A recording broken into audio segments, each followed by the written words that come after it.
when we create content for clients and businesses, we're trying to create a compelling story that's going to resonate with their audience. So it's taking key sound bites, compelling visuals, great color grading, music, sound design, putting that all together in a way that's going to resonate with the audience, increase conversion, increase the speed of trust, and elevate the brand. Hello there and welcome back to the My Future Business Show. I hope you're doing wonderfully well. It's great to have you back with us. If this is your first time joining us on the My Future Business Show, welcome. I know you're in for a treat. It's always wonderful gaining some feedback from my existing audience as well. So thank you very much for your support. Now, on today's show, I have the pleasure of welcoming founder of Mosaic Media Films, Mr. Mark Wonderlin. Welcome to the show, Mark. Absolutely. Thanks for having me. Absolute pleasure to have you here, Mark. Now, you and I are going to be talking about all things video, including video marketing strategies that will get your business seen by your best clients and customers. And, there's certainly a lot to unpack in this topic, especially, nowadays video seems to be omnipresent. But before we do that, where are you calling in from today? I'm actually from Austin, Texas. Austin, Texas. Wow. Now, is that home or do you travel there for work? Have you lived there forever? Tell us a little bit about your background. Yeah, absolutely. So I actually grew up outside of Chicago. I think a lot of people, when they hear me talk for a little bit, they're like, hey, are you from like the north? So yeah, I grew up in the Chicagoland area, but I've lived in Austin for about 12 years and I've called it home.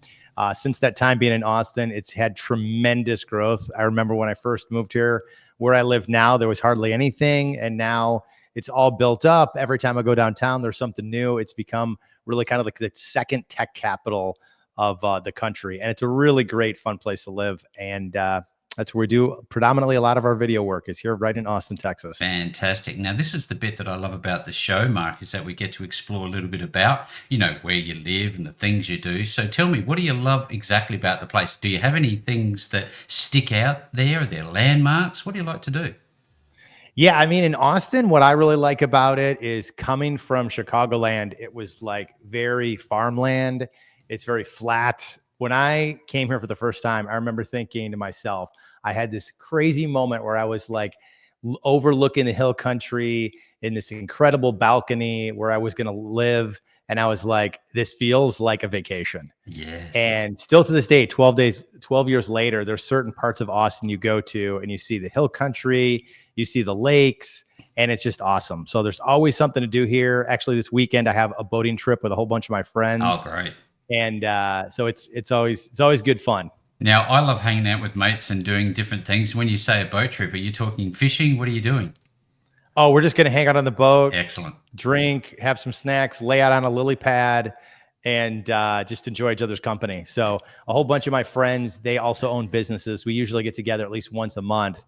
And I have a boating membership. So we kind of go hang out, connect, chat business, chat life, and just enjoy time together. So you've achieved your life's mission when you've got a whole heap of time to do not much at all. So yeah, I'm jealous of you. I look forward to hearing about that trip. I'm sure it's going to be fantastic. Now, when you go out with your friends, now if you're anything like me, I'm a bit of a foodie. Do you enjoy a good meal out? Yeah, I'll tell you what, Austin here has incredible food. I mean, we're known for like Tex-Mex and barbecue, but that just scratches the surface. There's so many good food, like sushi's incredible, the steak's incredible, all these cool eclectic restaurants pop up all over the place, not only in downtown, but kind of in the peripheral area, of downtown as well, which I live in kind of the northwest area in the hill country. Yep. And there's just great stuff around here. So you can't go wrong with any of that. There's something I did recently. It makes me want to ask the question. I went to an outdoor cinema. Do you enjoy a movie? Yeah, absolutely. You know what? I've been to one here. They do have one. Yeah. I went there a while ago. They were playing like Star Wars, like the original series of Star Wars. And I took my son, and it was a drive-in theater. Yeah. And they do have one here. It's, kind of a neat experience. Isn't it? But now, like, the best way to see a movie, which they've kind of done, a lot in Austin, I think all over the country, is just the recliners, like having the backup recliners. Yep. And then you get the food served to you, and you can kind of lay back, and it's like you're on a lazy boy. And I'll tell you what, I've had that, and then we go to like a traditional theater, and it's like I don't even want to be there. I'm like, forget it. take my $15 back. Like you can keep my $15. I'm not gonna I'm out. stay here. So yeah, Yeah, I like the Gold Star experience. I'm with you there, yeah, Mark. Now tell me, you touched on Star Wars. You've just hit the nail on the head for my all-time favorite movie. yeah. What's your favorite movie? Do you have one? Yeah, you know what? My favorite movie of all time is the original Matrix. Oh, It's incredible. Like I could yeah. watch that movie like so many times and still be like, it's so good. It just has great story. It was cutting edge, with the way they did the cinematography and the special effects. The red And pill or I the just, blue pill. great actors. I mean, you can't go Yeah. wrong with Kiana, and it's awesome. He's such a nice person as well. He's one of Yeah, these very special individuals that we have on this planet. Now, yeah. I think about inspirational people like Keanu, and I wonder who was in your life when you were growing up that really helped you to become the person you've become today, do you think? I would say one person that's particularly was inspiring to me. I'd say two people really stick out in my mind as far as inspiring me to be the kind of person that I am today. I have to give credit to my parents because it's interesting because they have really shaped me into the person I am. I Hmm. have equal parts my mom and my dad. My mom has just the biggest heart, nicest person you could ever meet, and I think that's where I get a lot of my extrovertness with. And then my dad was just the quintessential hardworking guy, worked two jobs, but still found time, to be at our baseball games and coach t-ball and help with science projects. And he really taught me what it was to, have a good work ethic. So I think those two together really has made me the person I am today. And then one other person that really inspires me a lot and continues to do to this day is one of my best friends. His name is Michael Gebbin. And he was the one that really got me started in video as far as the way that I've designed and created video, and then how I've built my company with a team of creatives. I continue to work with him this day. He's kind of a coach and a mentor to me, but he trained me and we became really, really good friends. And he's just an awesome overall guy. So I always look to the genesis of the things that my guests get involved with that led them to the businesses they now run, Mark. Now, what was your very first experience with video? Can you recall it? Oh, absolutely. So I originally out of college, I worked with a company called Shut Sports. And if you ever played American football, you know this company because they are like one of the top leaders with football helmets, shoulder pads, and stuff like that. They're Yep. predominantly more of a manufacturing company Hmm. than they are like the marketing titan that Nike is. And when you're predominantly a manufacturing company, the marketing team is relatively small. So when I work with them in sales and marketing, when you have a small team, you kind of have to do everything. Yeah. So I had exposure, under the leadership of an incredible CMO. I had exposure to photography and print ads and packaging and SEO and website design and video. And, if it was marketing related, I did it at one point in time and really learned there. And my CMO is the one that really encouraged me to get into video because he kind of saw where the world was going and Hmm. kind of transitioning into more video content. And this was back like 15 years ago when YouTube kind of was just getting its footing and just starting, and he could see the trend. So he really encouraged me to do that, and I pursued it. I started doing some work locally in the small town that I lived in. And then when I moved to Austin, really opened up, a video production company and started off as a solopreneur and did a couple really great jobs for some local clients. And, since that time, I've gone to Necker Island and filmed on Richard Branson's island. I've been to his Africa location. I've been to Costa Rica twice. I've been to China and filmed a Wow. documentary series there. Yeah. And a lot of videos throughout Austin and the States. But now I don't really film anymore or edit anymore. I have a great creative team who's equally has, as impressive resume as, Yep. the fun accolades that and experiences I've had. So yeah. Yeah, great feedback. Thank you very much, Mark. Now, when you start talking like you've just talked, you light up. I can tell this is, core to your existence, as it were. I think of the likes of David Attenborough. And, if it wasn't for his ability and his team's ability to share the world through video and through storytelling, it'd be a far less interesting place. Now, when you and I were growing up, presumably your life was similar to mine. There wasn't this technology as predominant as it is today. It Yeah. seems that the rate of change in technology is just moving at such a rapid pace. Where do you see it going? Yeah, absolutely. I think every day camera equipment gets higher quality and lower price and more Mm. accessible to the masses. And I think now with the advent of AI, things are going to continue to get easier. When I first started, you really needed a key skill set to be able to operate these kind of larger form cameras. And then there was DSLR, which was really where I, got my start with that. Mm. Yep. And now they're even more incredible with your cell phone, having easy to use controls, 4K quality, and so on and so forth. So I think it's going to make it more accessible and easier for people to tell stories or create content. I think the core differentiator between the average user and basically kind of the stuff that we do is our ability to craft a story with multiple different formats of a combination of things coming together. Yeah. So instead of just plopping out your phone and you can take a nice video that looks good, us when we create content for clients and businesses, we're trying to create a compelling story that's going to resonate with their audience. So it's taking, key sound bites, compelling visuals, great color grading, music, sound design, putting that all together in a way that's going to resonate with the audience, increase conversion, increase the speed of trust, and elevate the brand. So I think that's kind of the transition of as tools and things get easier at the fundamental stage, it's still about really good storytelling. Yeah, that's great. Thank you very much again, Mark. You touched on AI, and I can't help but ask this question. It seems to be a Yeah. two-edged sword. Yeah. There's the side of the community that say, "Look, this is a fantastic addition to our toolkit," whereas others are Yeah. fearful of it. Where do you sit? Yeah, I'm kind of a little bit in the middle, I'd say, if not a more on the optimistic side, that it's going to be Hmm. continue to make things easier, more efficient, more cost effective, and be able to provide more content for clients. That's kind of where I'm really at. I understand the reluctancy with some people saying it's going to take away jobs, it's going to do this, it's going to do that.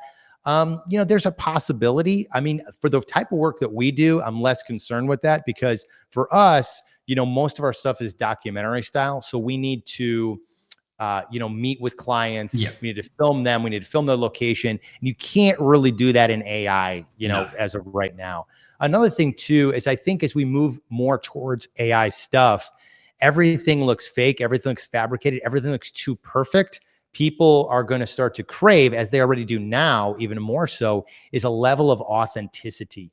Real people, slight imperfections in their voice or slight imperfections in the way that respond to something, and just authentic, genuine human connection, I think is going to be more prevalent as AI continues to get better and better, particularly in the video space. Yeah, I think of AI, and I'm looking forward to seeing what unfolds in the next couple of years. Now, tell us a little bit about Mosaic Media Films. When did this start, and when did you come up with that wonderful name? Yeah, absolutely. So I actually started around 12 years ago Mhm. when I moved to Austin. The name, I have to give credit to my brother for helping me with the name. We came up with the name Mosaic Media Films because Mosaic is essentially a combination of tiles and multiple pieces coming together to make something beautiful. And that's really symbolic of what video is. It's multiple pieces coming together to make something really incredible, from sound design to music to visuals to narration, really all coming together to tell a compelling story. Um, so that started around 12 years ago. And I started in Austin. I was just a regular freelance solopreneur, didn't know much about business. I didn't have any friends. I didn't have any connections. And I just was starting off with a small couple pieces of video as a portfolio. Fortunately, I was able to connect with some great marketers who became strategic partners, who are now still, friends of mine over a decade later. And I was able to get some business, and that kind of started to, snowball after a little bit. Word got around, and I was able to get repeat clients, referral clients, and to the point where other filmmakers really were attracted to the things I was doing. Then at that point, I synced up with my original mentor, who I mentioned earlier, Yep. Michael Gebbin, and we created a training course. and essentially trained aspiring filmmakers. And this was back in the wild, wild west of informational marketing. And we didn't know what we were doing at the time. We were doing live webinars every single week on this platform that was not designed for webinars. And we, had a great group of people that we helped and trained. There was over 2,000 people that went through the course of digital training. We had mentorship programs. And then after a little bit, because he wanted to pursue coaching, and then after a little bit, we kind of, stopped the business. Yep. And I went back to my roots of filming, and then built the company to what it is today in Austin as the highest rated production company in Austin. And now I have a team of creatives. So that's where we are today. I can't help but ask, but I noticed something in you that you had a spark of an idea. There's going to be lots of aspiring entrepreneurs, aspiring videographers, people that are wanting to do similar things to you. And, you kept at it. You stayed with it. What do you say about mindset? Is it important, especially in those days where you get up and go, nothing's working, I'm just going to throw it in? What do you do in those days? Yeah, absolutely. I think that happens more often than people are willing to share, particularly people that are successful entrepreneurs. They don't want to talk about the bad times, but definitely I've seen some, very challenging struggling times, both personally and professionally, where it's like nothing seems to go your way. Like, clients, 3 clients are canceling projects that they've already committed to. And then you're thinking you're going to have this money and it doesn't happen. And then, the ads aren't working, and, the staff is getting stressed, and then bills are piling up, and so on and so forth. It can be really, really tough.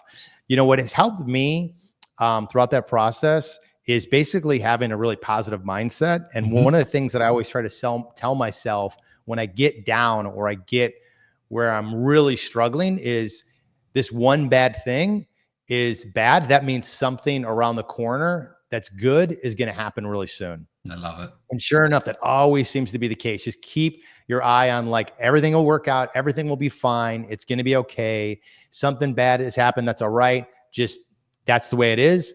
My producer will even say, as one door closes, another one opens. And that's usually, the case in a lot of circumstances. So. Thank you for the feedback. Now, I was researching, obviously, Mosaic, and I came across a statement. It says, fall in love with your customer's customer. Tell me a little bit about why that's important. Yeah, absolutely. So this is usually what I tell my staff whenever we're creating a video. So a client will hire us, and oftentimes they'll tell us, we need a story about us. And usually it's not really a story about them. It's really a story about their customer's journey and how they help, how they help that customer change their story through transformation. And that can be through a service. It could be through a product. And what I tell my staff is, in order to tell a really good story, you have to fall in love with our customer's customer. So that's who's watching the video. That's what we're creating it for. What's the problem that they have? What's the challenge that they're facing? How will this product or service really help change their life and change the story that they're already having in their mind? Yeah, great feedback. I just for the sake of context for the listeners, you've worked with some pretty major brands. Tell me a little bit about the portfolio. I know there's Grammarly and many others. Yeah, absolutely. We've worked with some amazing, large brands and some local companies as well. We've done stuff for Indeed. We've done stuff for Favor. We've done stuff for Grammarly, and we've Richard worked with Branson. Richard Branson. Just the by. Yeah. It was with an organization that affiliates with Richard Branson, and we've been, I've been to Necker Island and his resort in Africa. Amazing. I got to meet him personally. He's a super cool guy, incredibly funny. And just a great experience just to be around, awesome people. But yeah, we've worked with some, incredible brands on a variety of different types of projects, whether it's a brand story or we're an event that they're at, or, whatever their goal of their marketing objective is. Well, I was going to ask you about this a bit later on, but I think it's timing to segue into this. Who is your ideal customer, do you think, or client? Yeah, absolutely. So, I mean, we predominantly are based in Austin, but we serve all through Texas, and we've done projects all over. But an ideal customer for us is a company that really has some marketing in place, and they're struggling because they're worried that they're losing sales because people don't understand what they do, and they're looking to increase their brand and increase their conversion rates. So the way that we create video is a little bit different than most other companies out there. Most other video people, they're all about the cameras. They're all about the gear. They're Yeah. all about, I can give you this hours and so on. Where our focus is more on what is the marketing objective? What is the goal we're trying to serve? Who is the ideal clientele we're trying to reach? And how can we create content that is going to fit into a campaign to get the intended result? And how can we develop content based on the platforms and based on the clientele that's going to really resonate with them? Because when it comes to a client, at the end of the day, what we want to do is help them with their marketing objective or sales objective, whether it's building trust, increasing credibility, or increasing conversion. We'll look at a variety of different video types and ways of creating the video in order to reach that objective. See, I'm always impressed when I see, things like you've been seen on NBC, ABC, CBS, Fox News. How did that all come about? Yeah, I mean, a lot of it's just from traditional marketing, getting the word out, and then people, eventually finding out and it getting picked up by a network, whether it's a blog post or other content like that. So tell me a little bit about video marketing at its core. From a foundational perspective, Mark, what is video marketing? Yeah, so to me, video marketing is really utilizing video that fits sequentially with the marketing that you're doing and putting it in a funnel or a system to help increase conversion over the course of that funnel. So if a customer came to us and they have a particular problem or challenge, one of the things that we say is, okay, so how are you getting business now? What is your main avenue of generating revenue? Is it through social media? Is it through email? Is it one-to-one B2B conversations through slide decks and presentations? Or is it more organic or pay-per-click? Each one of those strategies would tell us the types of videos and the types of content and the way we want to approach the content differently.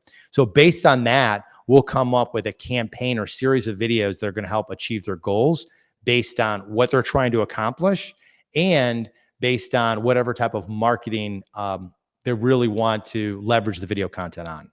So how important is it for businesses nowadays, Mark, to be actually using video?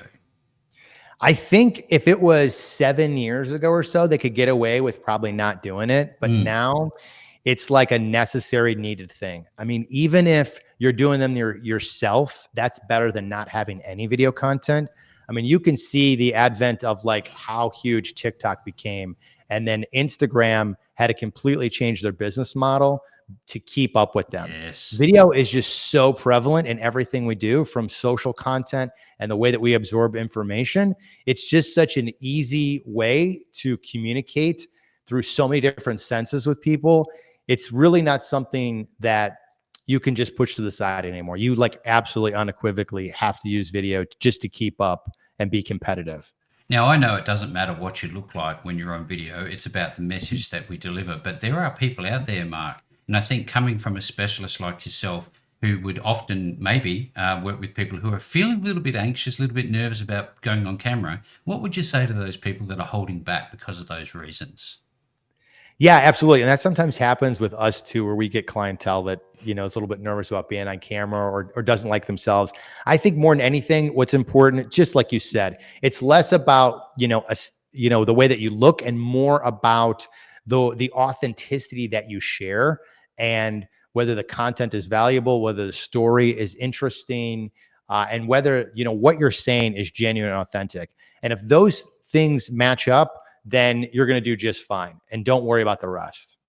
I wonder about short form versus long form. I think it's a common question nowadays. Which one's more effective? I mean, I see the numbers on my short form content and it's incredible.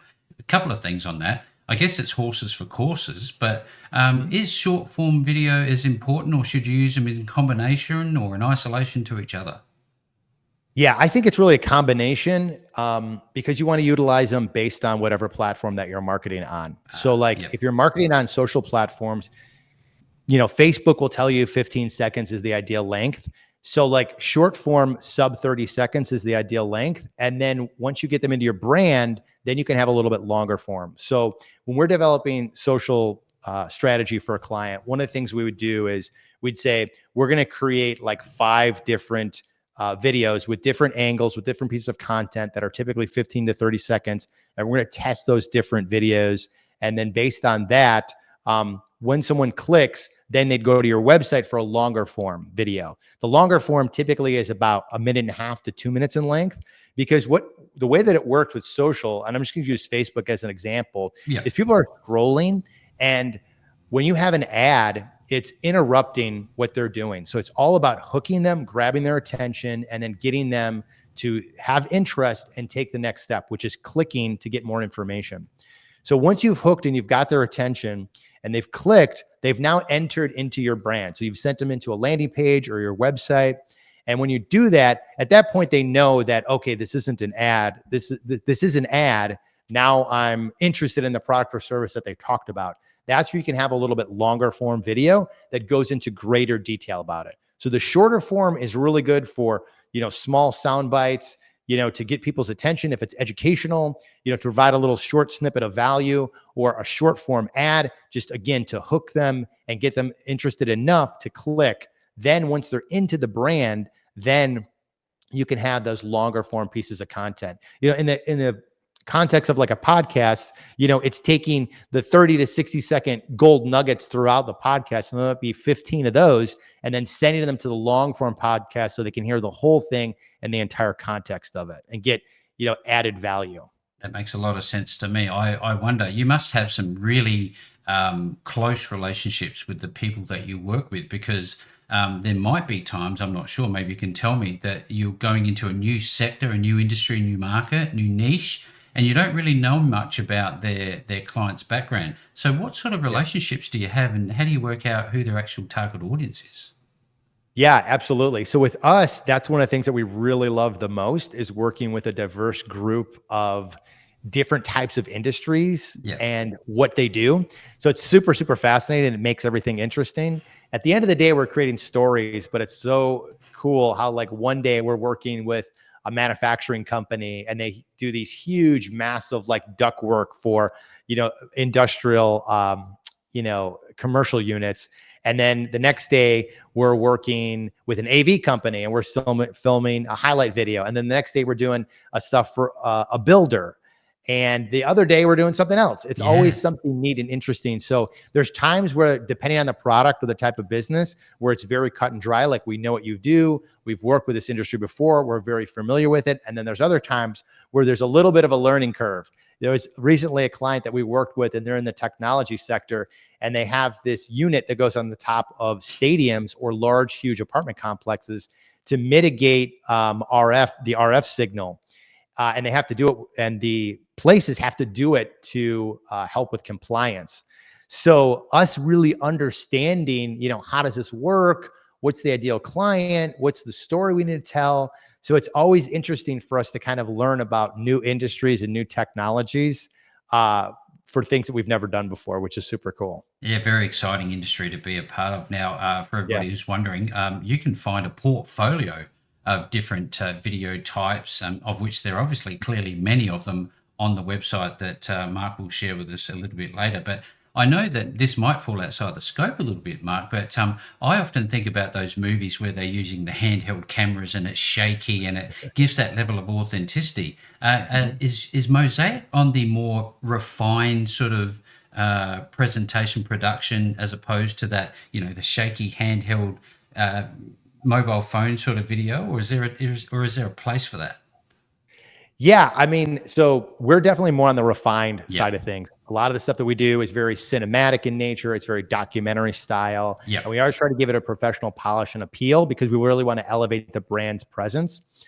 The shaky stuff, I will say, although we kind of joke about it, the interesting thing is when it comes to social ads, those oftentimes will outperform the super high quality polished content. And the reason being is because when people are just scrolling through, their Facebook feed or whatever, Instagram feed, when you have an ad that looks like everything else, that's more native, people don't realize that it's an ad.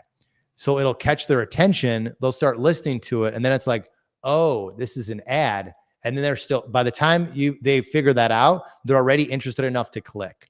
So sometimes those more native or shaky or authentic or, iPhone style videos work and perform pretty well.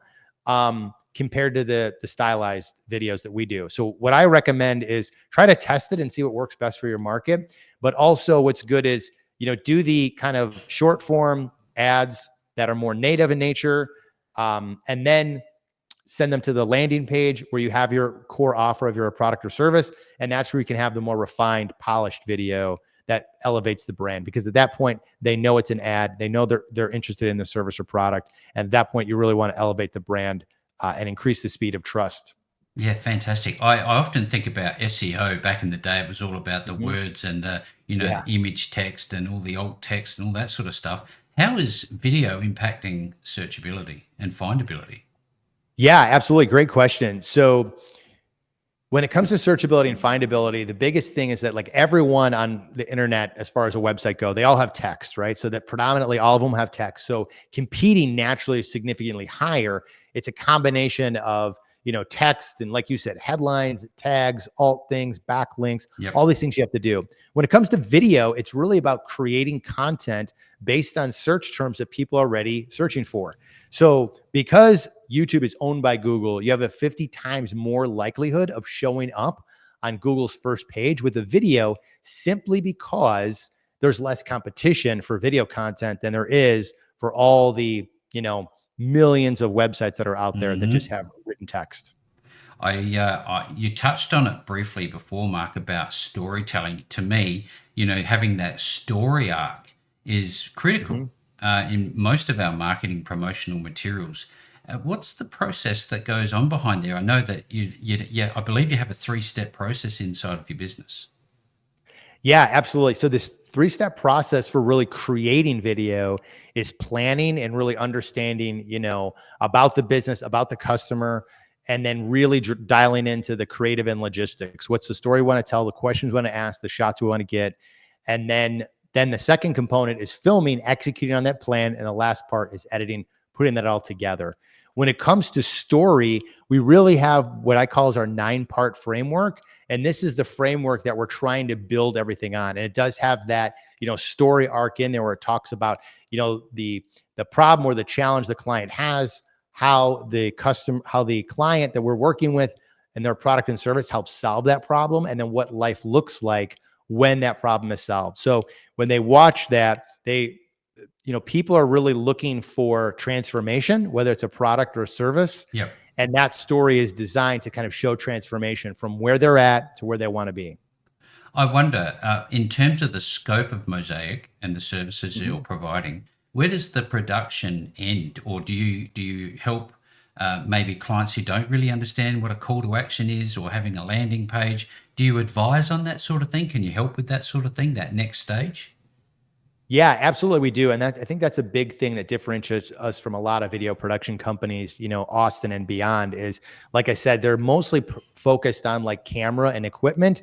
We try to look at it from a marketing approach. So everything we do is really, how is this going to help connect with your customers, and then really help with the overall campaign with your sales and marketing goals. So we help on the front end to really establish the scope of what we want to do to achieve the goals. And then we help on the back end as well. So once the videos are done, I always have like a post-project meeting with clients to go over marketing strategy and best practices with the video. And we can help them kind of indirectly with some of our strategic partners that can do more of the tactical stuff. So if they know they want to run a campaign on Facebook, and we've talked about, here's the best practices for the campaign on Facebook based on the videos that we've done.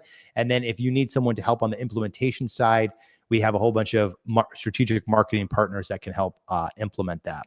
I'm always thinking about business owners and how to help them save time and obviously increase their bottom line. What would be the expectation for the time as somebody as efficient as Mosaic comes along and you engage them? How long does it take to typically go from concept through to final product realization? Yeah, absolutely. We're about 2 times faster than most of the industry, but on average, it's about a 4 to 6 week process. Now, we've done things as short as like a very compressed timeline, like a week and a half. So that's where we're literally like planning, one day, and then, a day or two later, we're filming. And then a couple days after that, we're getting everything edited. And then we go through a revision process. So we can get it done really, really tight if it's on compressed timeline Mhm. for a campaign or a launch. Yep. But on average, it's about 4 to 6 weeks, which usually is about 2 times faster than most other companies. Well, that's good news. Now, tell me, is there an optimum amount of time that a video should be?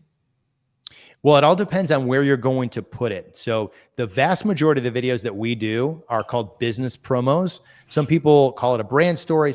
People call it an about us or a business story. Essentially, it's a video that's roughly about 90 seconds to 2 minutes in length. And it's about story about who you are, what you do, and what makes you uniquely different. We've had some of them that has been as long as 33 minutes, but we try to keep it, around the 2-minute range.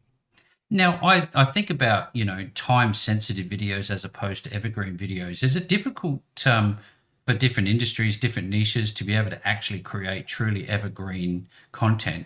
And if you can create it, should there be a video for every component of your business?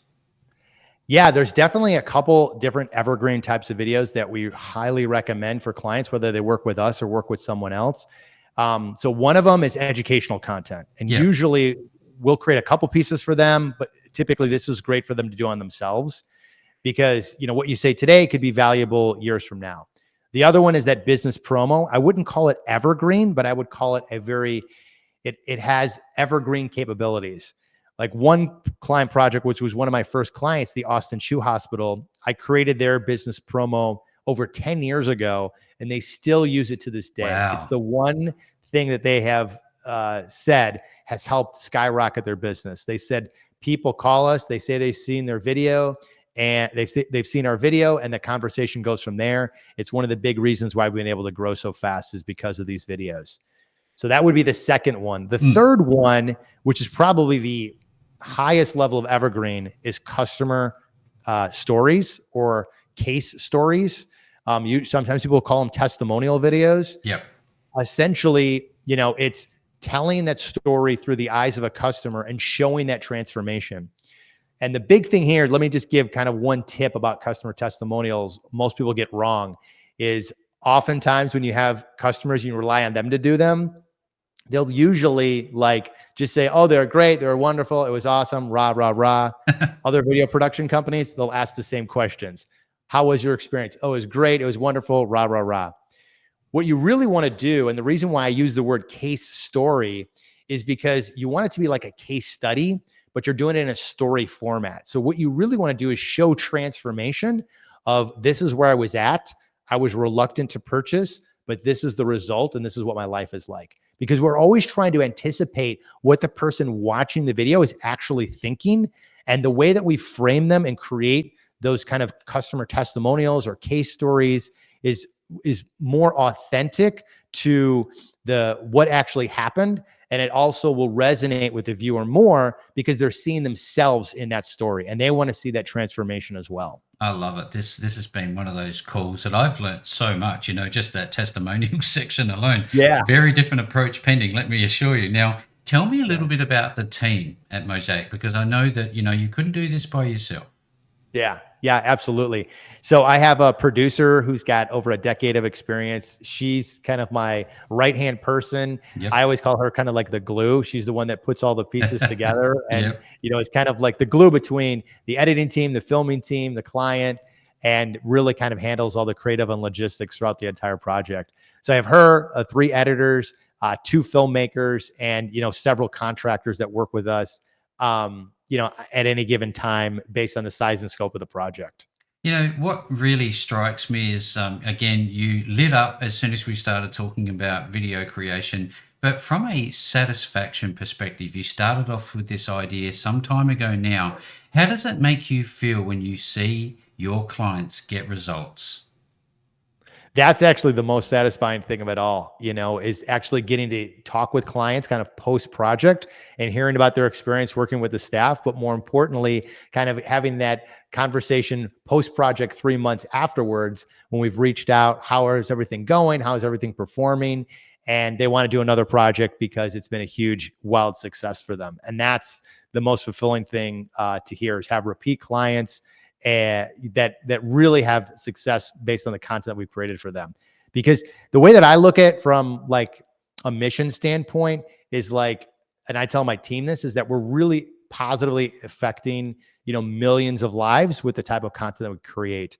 I talked a lot about transformation, right? Whether it's a product or a service, and that we have to fall in love with our client's client, because that's who we're creating the video for. That's who the person that we're impacting.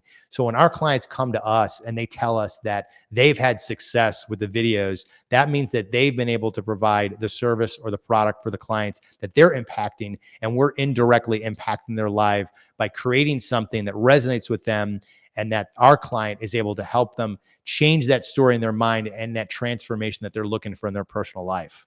There's going to be a lot of people on this call today, Mark, that are now energized about video marketing, and everything to do with this space. And they're going to want to know a couple of things: how to find you. So I wonder if you can share that with us in a moment, but also what is the onboarding process look like? Yeah, absolutely. So the best way to find me is you can find me on LinkedIn. I'm Mark Wonderlin. Also our website, Mosaic Media Films. Um, and the onboarding process to really get started, like if you're interested in video, you have a project in mind, or you just want to strategize, going to our website, mosaicmediafilms.com, and just go to contact us. And you can set up a meeting with me or someone from my staff to talk a little bit more about video.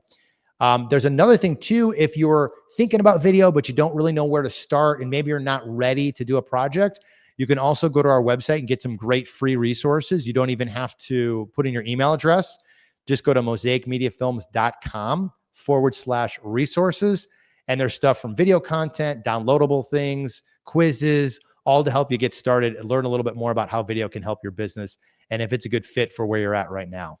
I tell you what, everybody loves a good free resource. So thank you very much for making that available. If you're on this call today, you're interested in learning more, getting involved with Mosaic Media Films, go to mosaicmediafilms.com. As mentioned, you'll find that link below this post. No matter where you see the interview, you're going to find that link back to Mark and his wonderful team. With all that being said, Mark, great call. Thank you very much for joining me on the show today. Absolutely. Thanks for having me.